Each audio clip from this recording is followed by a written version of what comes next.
Hello, hello, hello, and welcome back, Trinity Campers. I'm Elton Litzner, your professor of the magical arts at Trinity Lutheran Church, and today is our second lesson. On Wednesday, we are going to talk about card tricks. Card tricks are a quintessential thing in all magic, but particularly in close-up magic. In fact, a great deal of the magical literature deals with tricks with playing cards. So let's talk about them. Let's talk about them. All right, so this is a standard deck of cards. It is a bicycle deck. They come in either blue or red typically. You can tell it's a bicycle deck because of the little angel riding the bicycle. And also, bicycle decks have this really nice white frame around the edge, which becomes really useful in the future if you get into more advanced sleight of hand, if you're doing an Elmsley count or a double lift. That white border can help camouflage some stuff. But for today's lesson, any deck you have will be fine. It can be B-back cards, aviator cards, whatever you have is going to be fine. All right, so let's talk a little bit about how to hold a deck of cards. I'm going to assume that some of you have played for a while and some of you may be really new to holding a deck, so let's talk about the basics. This is called mechanics grip, or standard dealing position. Let me break this down for you. What's happening is the corner of the deck is pressing into my thumb, which puts them a little bit at an angle. The cards are being held by my middle finger, my ring finger, and my pinky finger in a loose but reasonably firm grip, and my thumb and index finger are free to move around. I typically use my index finger to rest over the front of the pack to help keep the cards square. So the corner is going into the palm, these three fingers are supporting, the index finger is squaring them up, the thumb is free to deal, right? So here's how you deal cards. You just use the thumb to thumb off the top card, which then goes into the receiving hand. I'm catching it with my thumb and pointer finger, my index finger in my other hand. And this is how you can deal cards from one hand to another. It would be the same if you were dealing them down onto a table. Another thing you can do is you can deal them into the base of the thumb, right here at the where it comes together, at the base of the thumb, and you can spread the cards, which are supported by your bottom fingers, but you're just using that top thumb to spread them into the base and across, and that's a nice way to create a little card fan, to give someone a total freedom of choice to choose any card they'd like. Another thing we're going to talk about is overhand position. So this is mechanics grip. This is overhand grip. The cards are being held horizontally, like so. They're being held by the thumb and the middle finger, and the index finger is on top. It's free to move around, but I usually kind of rest it on the top to give me a little more control and to help keep the cards square. This is overhand grip. Now, to do a riffle shuffle or a proper table shuffle, you're going to grab the pack in overhand grip with both sides.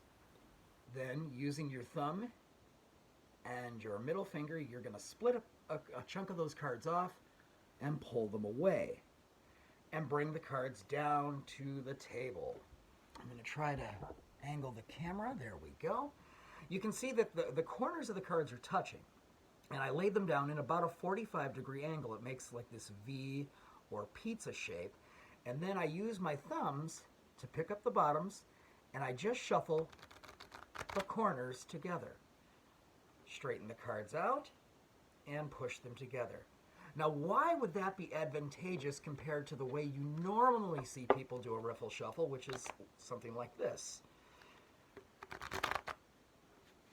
Because when you do it that way, you're flashing the bottom cards, right? And there are gamblers, there are people who can count cards. So at a casino, they don't want you flashing the bottom cards in case people can keep track of them. So the riffle shuffle done this way allows you to conceal those bottom cards, and no one's ever going to see them. Okay, so we're going to get into our first routine, the Jack in the Box trick. It's a fun one. It's what we call a self-working card trick, which means it has no sleight of hand. I'm going to come around to the other side of the table so you get an over-the-shoulder shot from my point of view. There is a setup to this, but I will explain that later. I'm just going to perform the trick, and then we'll get into the workings of it.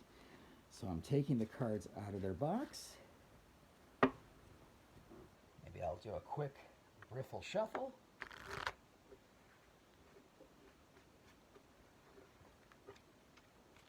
And now I'm going to lay some cards down on the table. 1, 2, 3, 4, 5. Go ahead and point at any card you'd like. Point at any one you'd like. This one? You sure you want this one? I can't change your mind. You're going to go with the mind you have. That's fine. We'll take that card and we're going to place it into the box. You don't get to look at it. I don't get to look at it. It's a mystery. Now, you really could have picked any card you'd like.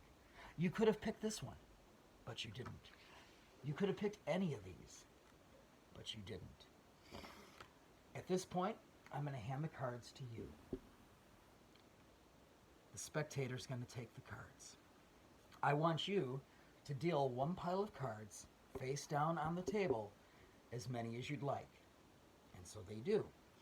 They start making a pile. They can deal as many as they'd like. You can stop anytime you'd like. I don't want to influence your decision. Just bear in mind everybody's waiting on you. So let's say they stop there.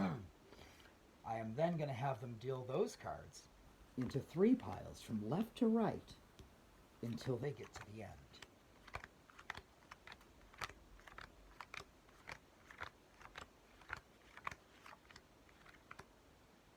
At this point, I can tell you exactly where your card is.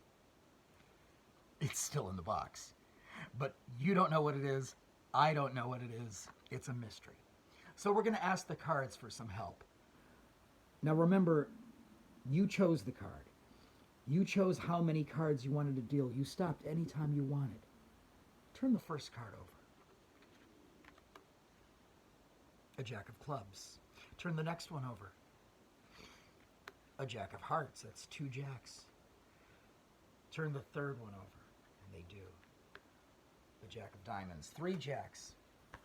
What do you think the odds are then that you put a jack in the box?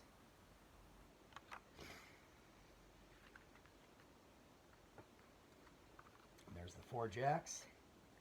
You can, if you'd like, add this as a little kicker ending, telling them they can make good things turn up, and turning over 3 aces. And I'll show you how all this works. It's a fun trick. It's a fairly easy trick. There is a little setup involved, and I'll show you the setup right now. This pile here are all in different cards. The order does not matter at all. But on the top, this is where we stack the deck. I have the 4 aces on top, and on top of those is the 4 jacks. I am going to move a red ace here because I feel like the ace of spades is such a memorable card. I don't want that to be the one that they turn over. I'd rather it be the diamond or the heart. So the aces are going on top, and the 4 jacks are going on top of the 4 aces. That's the whole setup. Here's what happens. I like to leave them in the box. That way it looks less suspicious. It doesn't look like I stacked the deck or set anything up. When I'm doing my riffle shuffle, I'm just being careful not to shuffle those top cards. But it looks relatively fair. Now, when I lay the cards out, this is what's happening. I'm laying out a jack, a jack, a jack, a jack, and an ace, one indifferent card. You'll notice that I dealt them down on an angle going from closest to them to closest to me. 99 times out of 100, they are going to pick one of these 4 cards, but not the one closest to me. But what if they did? Well, then I simply say, oh, my mistake. there's only 4 suits, I was only supposed to use 4 cards, and I put that one away and still give them freedom of choice to take any card they'd like, which is obviously going to be one of the jacks. But I do like having the 5th card there to sort of muddy up the routine, and for a reason that I'll show you in a moment. So they pick a card. Let's say they picked this one. That card goes into the card box. They don't look at it. I don't look at it. These are all turned over. I like to show the indifferent card, the card that is not a jack. I like to flash it real quick, and I use that card to scoop up the other 3 cards. I square them up in sort of a overhand grip, and I turn them over one more time just to flash that indifferent card, and then I drop all of the cards on top of the pile. And then I do hand the deck over to the spectator. I believe it's always good to get them involved, let them do as much as they can. And they really can put down as many or as few cards as they'd like, because look what's happening. The first card is a jack. Second card is a jack. Third card is a jack. Fourth card is an ace, an ace, an ace, an ace, right? So the order has reversed. If those are the cards that we have on top, the jacks and the aces, they're going to go from the top to the bottom when they're on the table. So they start dealing. You can deal as many cards as you'd like. Well, at this point, they've already dealt the 3 jacks. You can deal as few cards as you'd like. I don't want to influence your decision. Just bear in mind, everybody's waiting on you. And it really doesn't matter. I've had them deal the entire deck down. Doesn't change anything, just makes the trick run a little longer.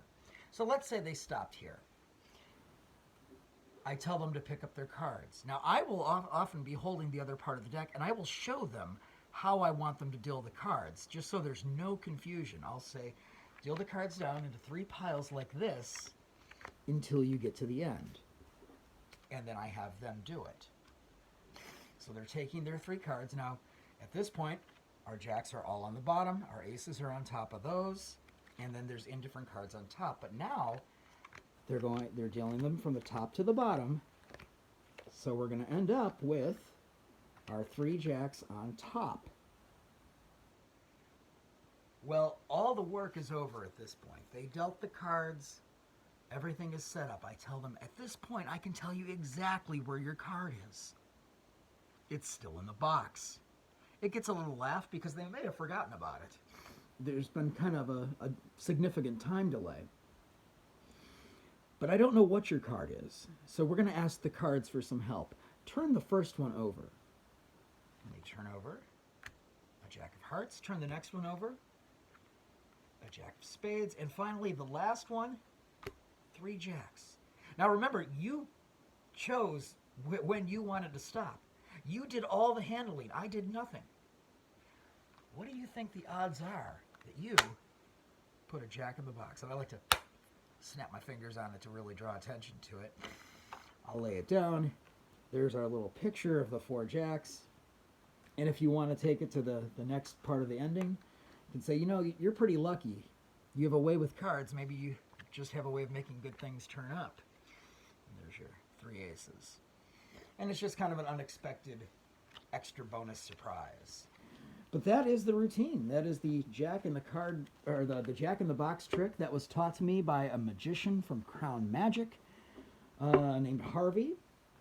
I do not recall his last name, but I hope you enjoy it. It's one of those routines that I've gotten to do a lot, and I always enjoy doing it. People seem to enjoy it, so I hope you do as well. It's an easy one, and we are going to get into a slightly more complex routine in just a moment.